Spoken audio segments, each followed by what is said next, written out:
No kid's Jewish education should end at 13. Adjerba offers Ontario high school credits infused with Jewish learning online for teens across the province. Ministry approved, intellectually demanding, Jewishly transformative. Adjerba.ca. Your teen belongs here. That said, I did see actually on Twitter earlier today, somebody had posted a link to one of my books, and then somebody replied, "I don't hate Palestinian children, and so I won't buy this bitch's book." And I thought, that is a non sequitur, but okay.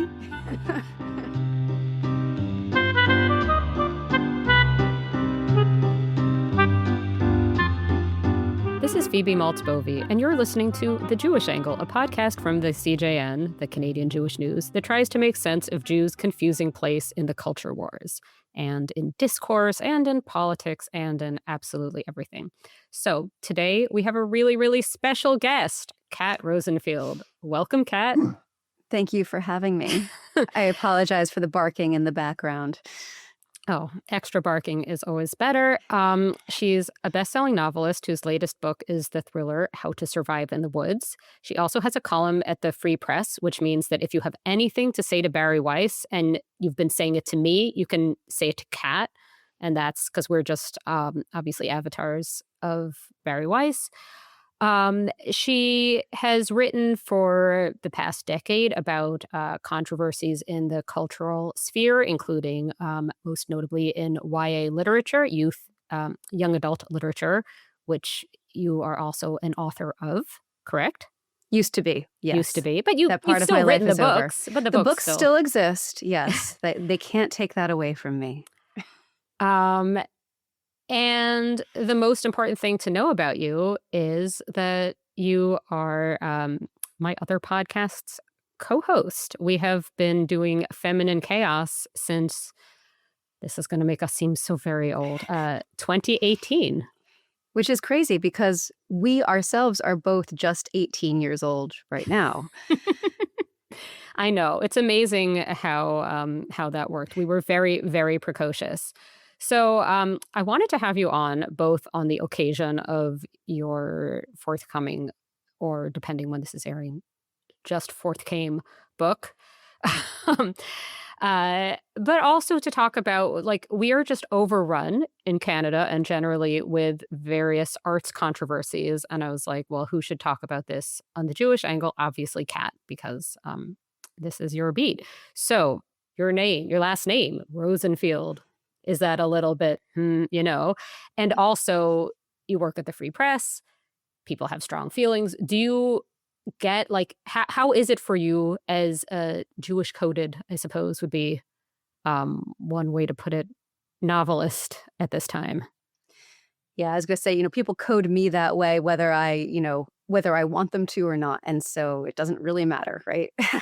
And I would say I haven't experienced much of this in the context of writing novels. I haven't really seen much in the way of either anti-Semitism or expectations attached to me by virtue of the fact that I am of Jewish descent. I get treated in the context of my work as a journalist, a culture writer, yes, like a human complaints box for Barry Weiss, which is, I just guess, goes with the territory at this point.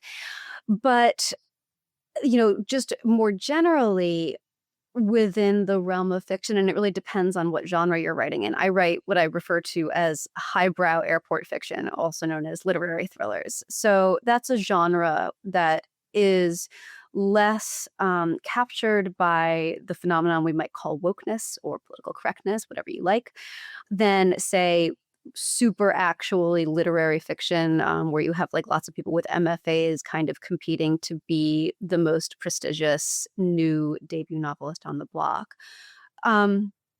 So the things that I've seen are less about my identity specifically and more about what am I writing about?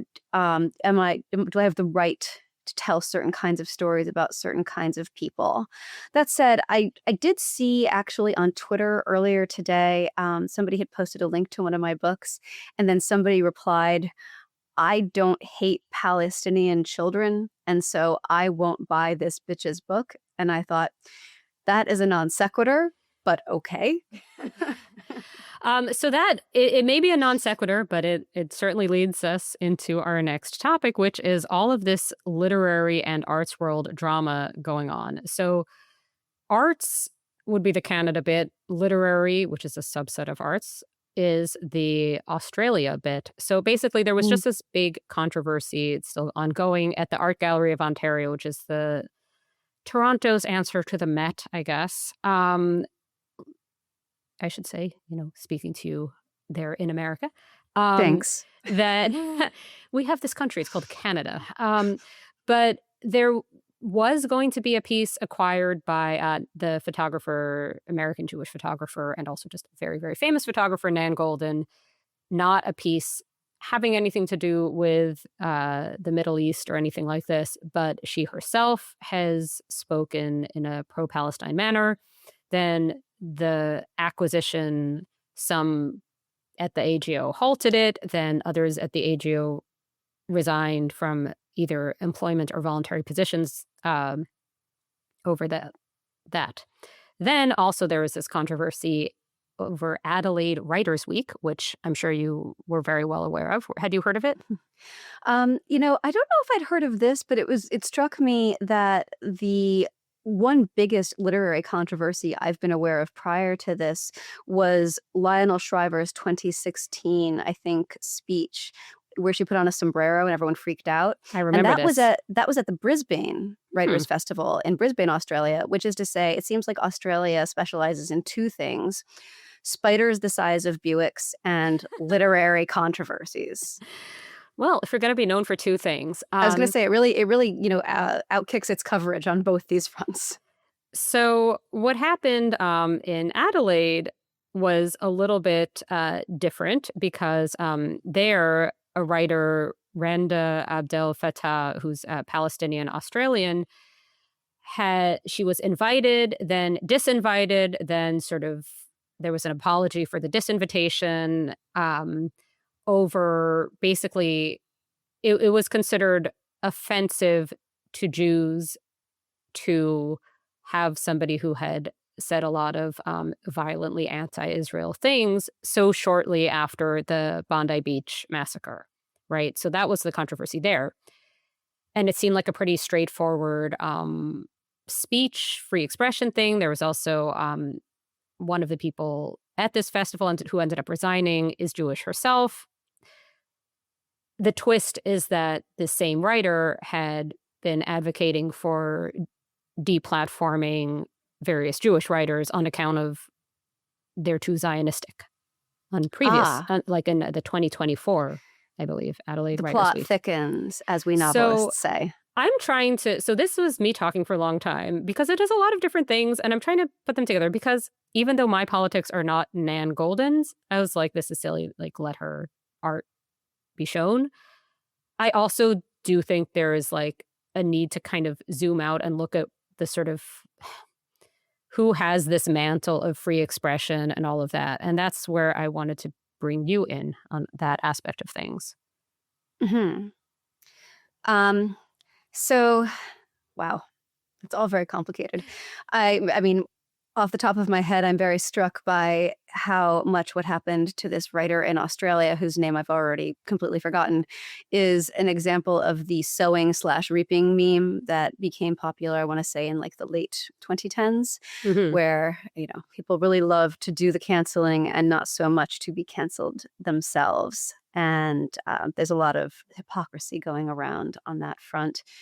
But I think that this overall is just such a great argument for, if writers feel compelled or artists feel compelled to make political statements, to, when they do that, treat them like a toddler who just wandered into a dinner party and tried to join the conversation. You just say, oh, that's nice. And then you completely ignore them because that's just not their area. and they have nothing to say that we really necessarily need to hear, or it's just sort of not what they're going to contribute of value to the moment. I know that this is really hard to do in a moment when people have these platforms on which they can advertise the contents of their minds at all times, and they can, telegraph their thoughts on politics, and nobody seems inclined to exercise any restraint on that front.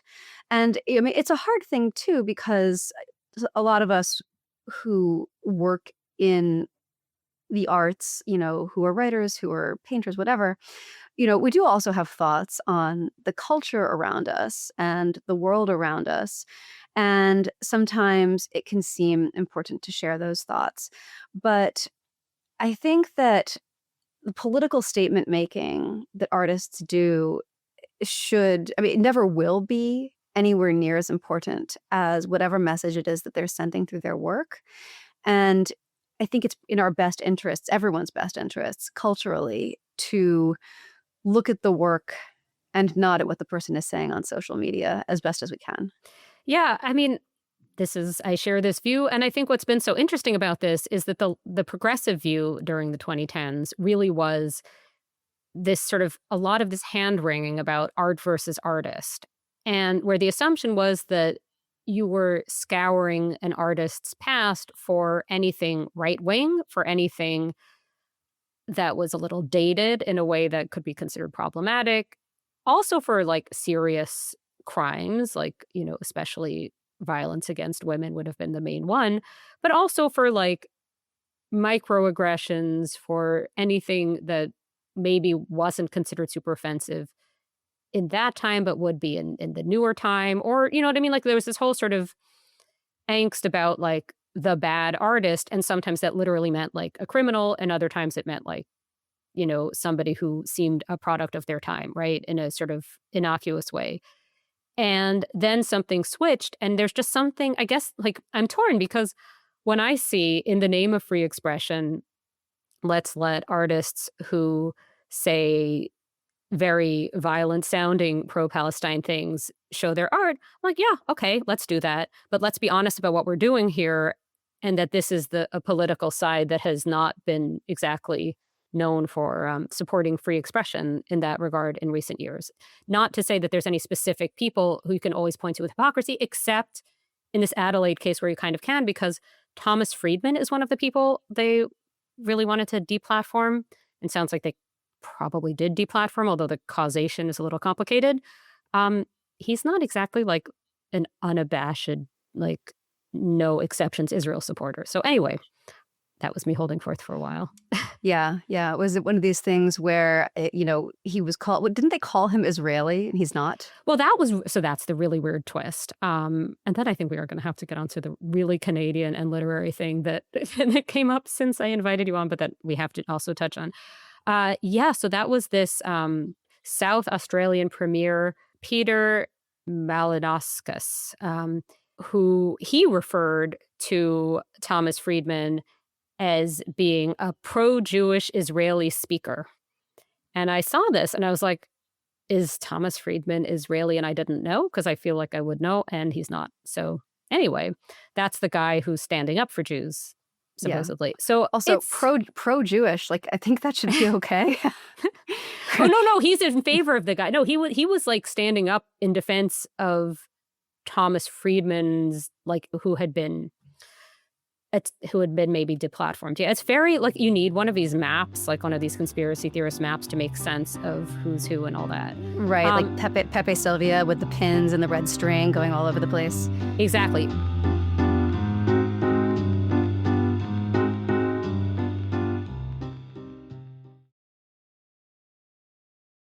Somebody DM'd me an article in, what is this called? This publication, The New Quarterly, publishing Canadian writers and their latest writing for over 40 years and counting. Okay. Called Land Back Here and Land Back There, A Jewish Literary Call. It's by Aaron Kreuter, or Kreuter, depending how you pronounce this. And he is the author, most recently, of a novel, Lake Burnt Shore, about Jewish sleepover camp. It's an interesting essay. I sent it to you because I thought you would have thoughts. I think we both certainly have did. thoughts. Okay, so what thoughts did you have? Well, you had mentioned my time in the world of young adult fiction writing, and boy, did this ever remind me of that, because around 2014, there started to be a certain amount of rhetoric in that world aimed at, diversifying the landscape and changing what kinds of stories were being told and by whom. And although this ostensibly was a call to get more and different stories being told by more and different writers, the shape that it invariably took was telling individual writers or writers in certain identity categories that they should either stop writing entirely, or if they had to write, if they were going to insist on taking up space on the shelves, to at least write in service of the proper political ideals. And it really struck me that this guy, he wrote this piece that is ostensibly about how we need more stories of a certain type.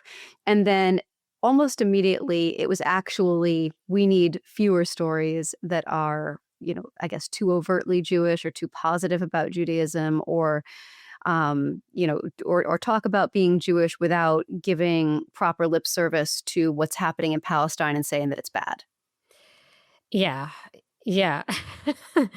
Yeah. I was just thinking about what it would be like if we tried to impose these rules at the time of, that Philip Roth was like at his peak. It's like he gets the liver, he puts it on the counter, and he does it land acknowledgement really quick, and then, Yeah, I like the sound effect. So, I mean, he refers to himself as living in so-called Canada, which gives something of the game away. Although I do wonder if I said I work for the so-called Canadian Jewish News, has a different ring about it. But yeah, there were so I was concerned, it was a troubling essay on sort of a couple, there are 3 levels. I'm going to do 3 levels, okay?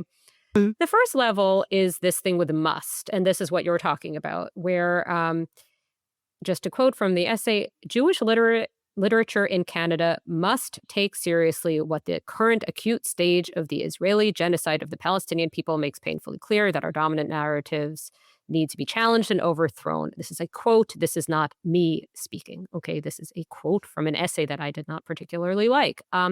Okay. Jewish literature, I'm quoting again, Jewish literature must be an encampment on the university quad full of radical possibility. Jewish literature must block the train tracks. It must occupy the seats of power, must scuttle fleets of hatred and war. It's, okay. So that must thing really struck me because, why must anybody do anything with their novels and short stories? Because that's what we're talking about, fiction. The must bit really threw me off. Whatever your politics are, there's no obligation to make your fiction be about anything, and that I found very off-putting. There was also a kind of larger meta, or not even meta, that makes it sound so much more grand. There had been this article in New York Magazine very recently that I wrote about for the CJN, Andrew Ridker, A New Jewish Plotline in the Wake of Gaza, Should Jewish American Writers Be Tackling Different Stories? And I guess, I'm not sure, what day does it say here what day this appeared? If this came out after October and then 8th. If this one, I need to figure out the time. It just felt like, regardless of the timing, even if this came out first, if it came out first, then the New York Magazine one's derivative. If it came out after, then it's both derivative and this gets me to my sort of third issue with it. It's a weaker version of that essay that I also didn't agree with because it doesn't name what it's what are these novels? So this is a tirade against Zionist Canadian Jewish novels. And I'm where are these Canadian Jewish novels of any, it's describing this institution, this establishment, this field. And it's you're talking about books from decades ago, there are very, very few of these books at all. I have to find Canadian Jewish novels for work to review them. And it's a part of my job I really enjoy, and I love when I actually find them. There are very, very few of them. And it seems like he's describing something without, like, he doesn't name what the novels are that he's talking about. So it's like he's mad at novels that might not exist or that may have been published like 50 years ago. And I found that lack of precision frustrating. Well, I had a theory about what he is actually mad at. That he's saying he's mad at the novels that may or may not exist, but his actual anger is about something else. I don't know if I'm allowed to say what I think it is. As long as you as long as you make it clear that you are theorizing.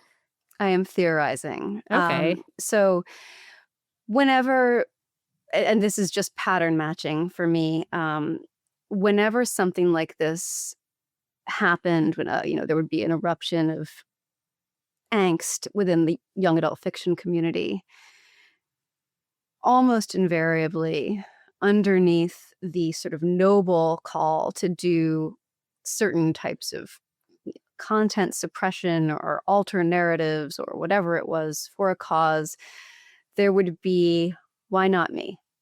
And I just had a hunch, and I went to the Goodreads page for the fellow who had published this essay. He's, of course, a novelist himself.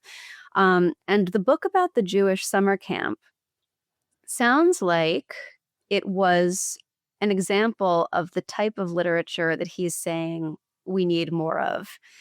And the reviews of it, I haven't read the book, so I'm just going off of the responses, but the reviews of it made it pretty clear, just in terms of the uniformity of the criticism in them, that this was a book where he had been trying to send a message more than tell a story, much, much more than tell a story, maybe at the expense of telling a story. And it hadn't worked. People didn't like it. People often don't like it when you try to kind of preach to them. You tell them that you're going to tell them a fun story, in this case, a sexy story about hot young Jews at summer camp. And then instead you give them like free Gaza propaganda or something close to it. People get upset. They want to be entertained. They're not entertained. And there were a number of people who were willing to acknowledge that they felt the book was trying to do something important, but that they found it confusing.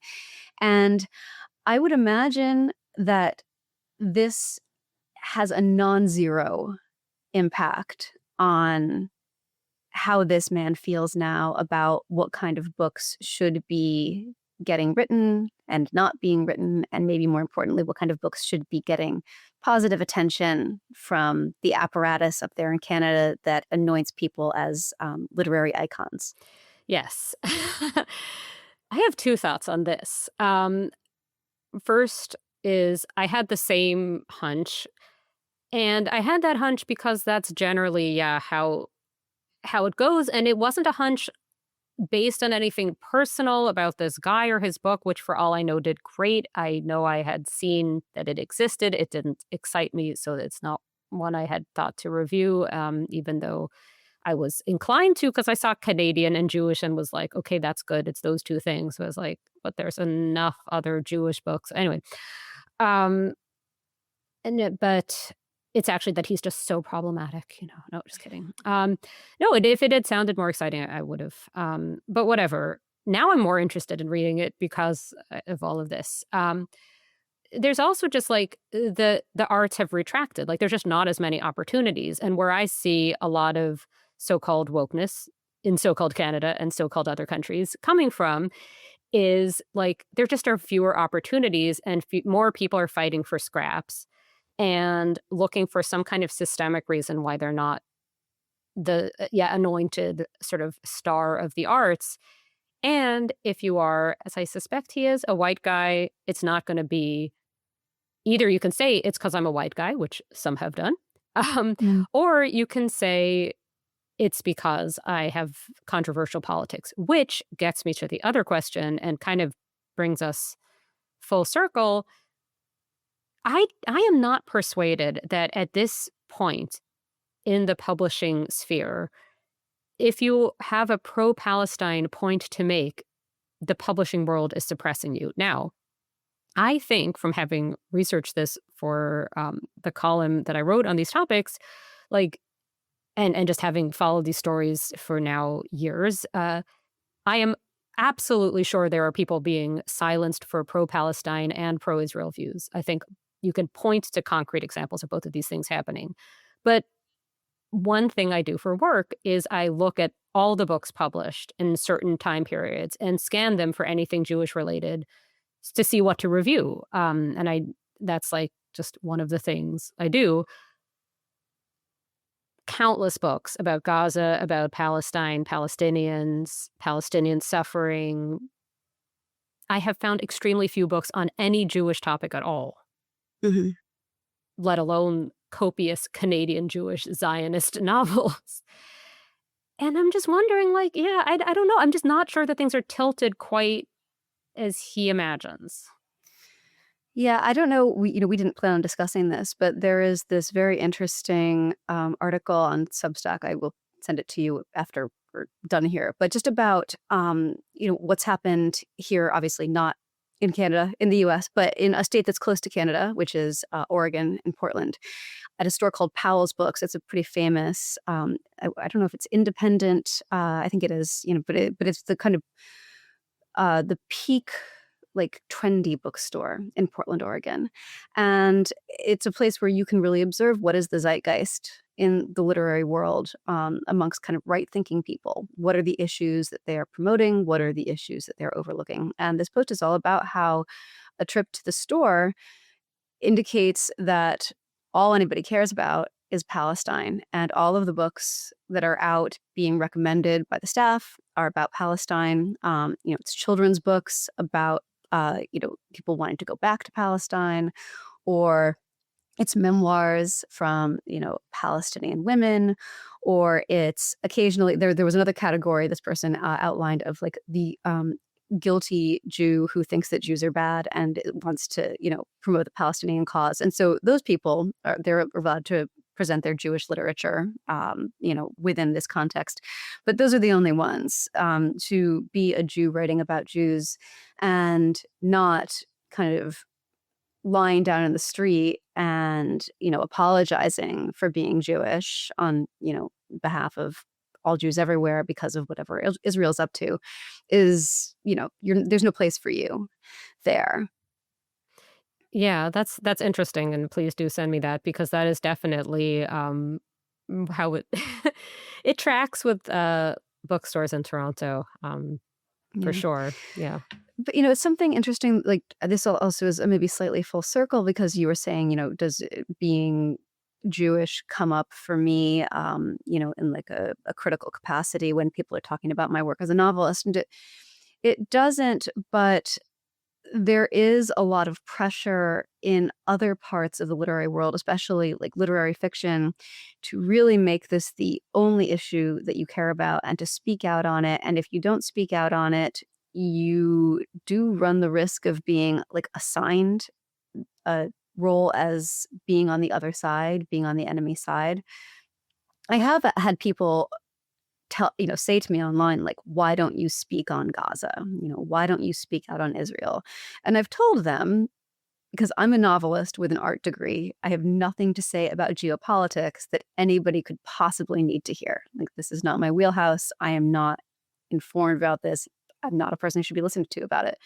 But to do that opens you up to accusations of lacking empathy or being privileged or whatever it is. And in a shrinking world, it's hard to make a living as a writer. It's even harder if you're writing in certain genres. Fortunately, murder thriller is not one of them. But there's a lot of pressure to, be seen as having the sort of right-sided norms, right-sided beliefs, and to advertise them. And I think that people do just kind of roll over and say what they know they're supposed to, because it seems like, why risk whatever's going to happen to me if I don't? Yeah.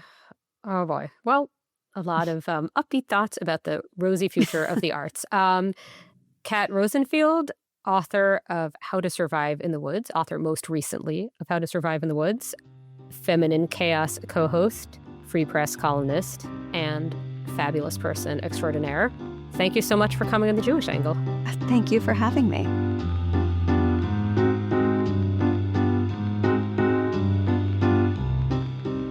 Thank you for listening to The Jewish Angle, a podcast from the Canadian Jewish News. This has been Phoebe Maltz Bovy, opinion editor of the CJN and a contributing editor of Scribe Quarterly, the CJN's print magazine. The show is produced and edited by Michael Freeman. Our music is by Frank Freeman. If you've enjoyed this episode, please subscribe to The Jewish Angle wherever you get your podcasts. Thanks for listening.